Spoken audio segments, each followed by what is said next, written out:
Abrahamic religion, ये term आप आजकल बहुत सुनते होंगे, खासकर एकेडमिक सर्कल्स और इंटरफेथ डिस्कशंस में। इसे एक एंशिएंट कैटेगरी के तौर पर दिखाया जाता है, एक हिस्टोरिकल फैक्ट जो जुडाइज्म, क्रिश्चियनिटी और इस्लाम को एक फैमिली ट्री के नीचे जोड़ता है। पर यह सच नहीं है। ये लेबल एक बहुत मॉडर्न इन्वेंशन है जो लेट 20th सेंचुरी में बना था। इसका प्राइमरी पर्पस पॉलिटिकल और सोशल है, हिस्टोरिकल या थियोलॉजिकल नहीं। इसे साझा विरासत का एक झूठा एहसास बनाने के लिए डिजाइन किया गया था, ताकि इस्लाम को उस जुडियो क्रिश्चियन ट्रेडिशन के बराबर रखा जा सके जो उससे पहले आया था। उन्हें एक साथ ग्रुप करके ये एक ऐसा कनेक्शन बनाता है जो शुरुआती मसीही या यहूदियों के दिमाग में कभी नहीं था।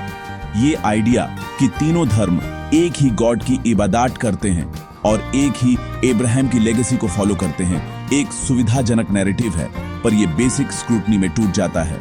लगभग 1400 सालों तक क्रिश्चियंस और यहूदियों ने इस्लाम को अपने फेथ की कंटिन्यूएशन के तौर पर कभी नहीं देखा। उन्होंने इसे एक अलग और अक्सर अपोजिंग रिलीजियस और पॉलिटिकल फोर्स के तौर पर देखा। Abrahamic term in essential differences को धुंधला करने के लिए एक मॉडर्न टूल है।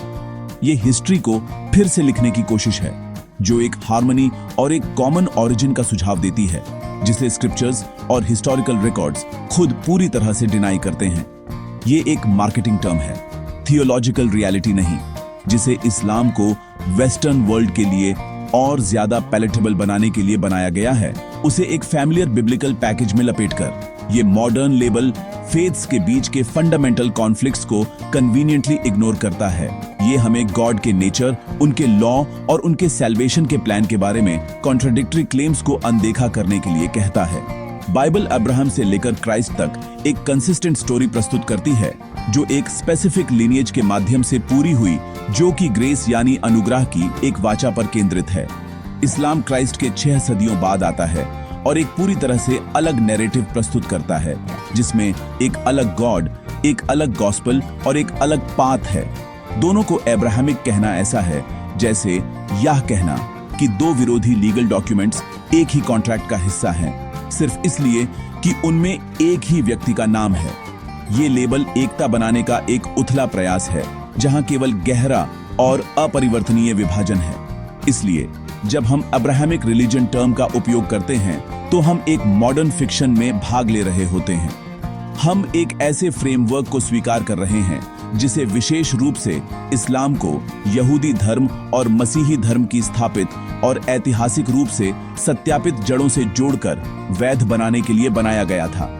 यह एक प्राचीन सत्य नहीं, बल्कि एक हालिया निर्माण है, संवाद का एक उपकरण है जो सतही एकता के लिए ऐतिहासिक और धार्मिक सत्य का बलिदान करता है। एक ऐतिहासिक मसीही दृष्टिकोण से अब्राहम से केवल एक कवेनेंटल लिनिएज है, और यह सीधे और विशेष रूप से यीशु मसीह तक जाती है। इस्लाम उस पवित्र ऐतिहासिक लिनिएज या वंशावली से पूरी तरह बाहर खड़ा है, इसलिए अब्राहमिक लेबल एक भ्रामक और खतरनाक झूठ बन जाता है। इस्लाम के अब्राहमिक स्टेटस को सपोर्ट करने के लिए जो सबसे बड़ा दावा किया जाता है, वह यह है कि यह उन्हीं प्रॉफिट्स का सम्मान करता है जिसे यहूदी और मसीही भी सम्मान देते हैं, जैसे अब्राहम और मोसेस। हालांकि जब आप नामों से आगे बढ़कर देखते हैं, तो आपको ये समान नाम वाले अलग कैरेक्टर्स दिखते हैं। कुरान का इब्राहिम बाइबल का अब्राहम नहीं है, और कुरान का मूसा बाइबल का मोसेस नहीं है। वे री-इमेजिन्ड फिगर्स हैं, जिन्हें एक इस्लामिक थियोलॉजिकल नैरेटिव में फिट करने के लिए रिप्रपोज्ड किया गया है। बिब्लिकल अब्राहम विश्वास के पिता हैं, जिनकी वाचा या कवेनेंट उनके बेटे इसहाक के माध्यम से गुजरती है, जो पूरे ओल्ड टेस्टामेंट यानी हिब्रू बाइबल का एक सेंट्रल पॉइंट है। इसहाक वह वादा किया गया बच्चा है जिसके वंश के माध्यम से पृथ्वी के सभी राष्ट्रों को आशीर्वाद मिलेगा, एक वादा जो अंततः यीशु मसीह यानी जीसस क्राइस्ट में पूरा हुआ। इसके विपरीत कुरानिक इब्राहिम इसहाक को दरकिनार कर इश्माएल को ऊपर उठाता है। यह बदलाव छोटा नहीं है, यह परमेश्वर के पूरे कवेनेंटल हिस्ट्री को पूरी तरह से रीरूट करता है। बिब्लिकल अब्राहम को परमेश्वर के वादे में उनके विश्वास से परिभाषित किया गया है, जबकि कुरानिक इब्राहिम को एक प्रोटो मुस्लिम के रूप में प्रस्तुत किया गया है जो अल्लाह नामक एक देवता को सबमिट करता है, जिसका कैरेक्टर और कमांड्स अक्सर बाइबल के परमेश्वर के साथ मेल नहीं खाते हैं। ये एक ही व्यक्ति के दो अकाउंट नहीं हैं, वे दो अलग अलग प्रतिस्पर्धी ट्रेडिशंस हैं जो दो अलग अलग फिगर्स के बारे में हैं जिनका नाम समान है। मूसा के लिए भी यही सच है। बिब्लिकल मोजेस एक महान भविष्यवक्ता हैं जिन्हें माउंट सिनाई पर परमेश्वर से 10 आज्ञाएं मिलती हैं जो इजराइल राष्ट्र के लिए मॉरल और सिविल लॉ का आधार बनती हैं। उनकी कहानी अब्राहम, इसहाक और जेकब के परमेश्वर के साथ लिबरेशन और कवेनेंट की है। हालांकि कुरान का मूसा एक अलग फिगर है। उसके जीवन और उसके संदेश के डिटेल्स को इस्लामिक डॉक्ट्रिन के साथ अलाइन करने के लिए बदल दिया गया है। अप्रोप्रिएशन और ऑल्टरेशन का यह पैटर्न महत्वपूर्ण है। इस्लाम केवल बिब्लिकल प्रॉफिट्स अपनाता हाई नहीं है, यह उन्हें रीब्रांड करता है। यह यहूदी और मसीही इतिहास से रिवियर्ड फिगर्स को लेता है, उन्हें उनके ओरिजिनल कॉन्टेक्स्ट और थियोलॉजिकल इंपॉर्टेंस से वंचित करता है और उन्हें मोहम्मद के संदेश के माउथ पीसेस के रूप में फिर से प्रस्तुत करता है। उन्हें उन्हीं स्क्रिप्चर्स के खिलाफ गवाही देने के लिए बनाया गया है जो उनके जीवन को रिकॉर्ड करते हैं। बिब्लिकल इब्राहिम कुरान के इब्राहिम को नहीं पहचानेंगे और बिब्लिकल मूसा कुरान के मूसा को नहीं पहचानेंगे। वे मौलिक रूप से इनकम्पैटिबल कैरेक्टर्स हैं और यह गहरी असंगति साबित करती है कि इस्लाम जूडियो क्रिश्चियन फाउंडेशन के ऊपर निर्माण नहीं कर रहा है, बल्कि इसे तोड़ने और पूरी तरह से कुछ नया करने की कोशिश कर रहा है। इस्लाम को सचमुच जीनियोलॉजिकल अर्थ में एक अब्राहमिक धर्म होने के लिए उसके संस्थापक मोहम्मद को अब्राहम का शारीरिक वंशज होना चाहिए। आधिकारिक इस्लामिक दावा है कि मोहम्मद अब्राहम के पहले बेटे इस्माइल के माध्यम से वंशज हैं। इश्मेल से लेकर मोहम्मद तक की वंशावली इस्लाम के अब्राहमिक रिलीजन होने के दावे के लिए महत्वपूर्ण है। हालांकि जब हम ऐतिहासिक और यहां तक कि इस्लामिक स्रोतों का अध्ययन करते हैं तो यह दावा पूरी तरह से गलत साबित होता है। इस संबंध का समर्थन करने के लिए कुरान के अलावा कोई भी विश्वसनीय ऐतिहासिक या जीनियोलॉजिकल एविडेंस बिल्कुल नहीं है। यह अंधविश्वास पर आधारित दावा है, वेरीफाइबल फैक्ट पर नहीं। पारंपरिक इस्लामिक वंशावली मोहम्मद के पूर्वजों को अदनान नामक एक व्यक्ति से जोड़ती है जिसे इस्माइल का वंशज होने का दावा किया जाता है, लेकिन अदनान और इस्माइल के बीच 30 पीढ़ियों का न भरने वाला गैप है। सबसे सम्मानित शास्त्रीय इस्लामिक विद्वानों और इतिहासकारों ने सदियों से इस तथ्य को खुले तौर पर स्वीकार किया है। उदाहरण के लिए इब्न इशाक, जिन्होंने 8वीं शताब्दी में मोहम्मद की पहली जीवनी लिखी थी, उन्होंने कहा था कि अदनान से लेकर इश्मेल के बीच की वंशावली अज्ञात और अविश्वसनीय थी। उन्होंने स्वीकार किया कि श्रृंखला टूटी हुई है।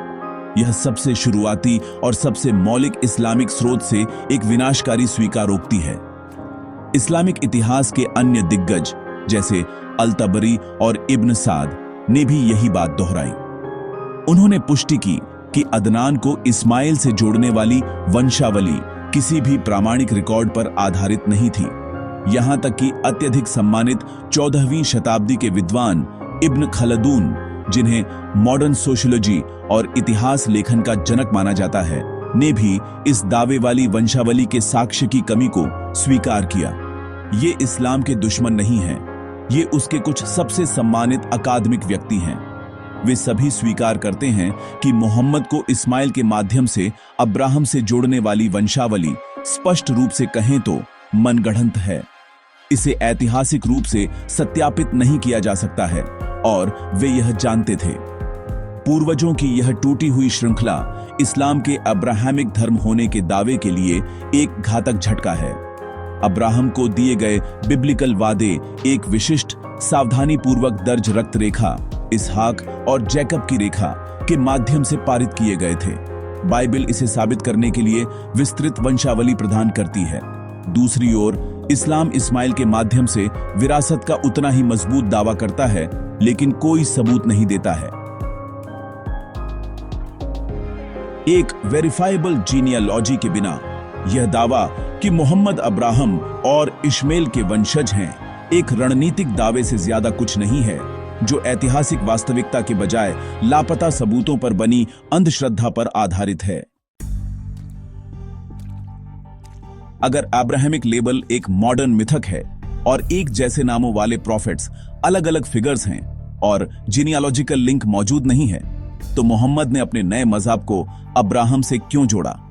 इसका जवाब थियोलॉजी से कम और रिलीजियस और पॉलिटिकल स्ट्रैटेजी से ज्यादा जुड़ा हुआ लगता है। 7वीं शताब्दी में अरेबियन पेनिनसुला और मिडिल ईस्ट पर यहूदी धर्म और क्रिश्चियनिटी का प्रभाव हावी था। ये स्थापित सम्मानित धर्म थे जिनकी इस क्षेत्र में गहरी ऐतिहासिक जड़ें थीं। दोनों अपनी विरासत अब्राहम से जोड़ते थे।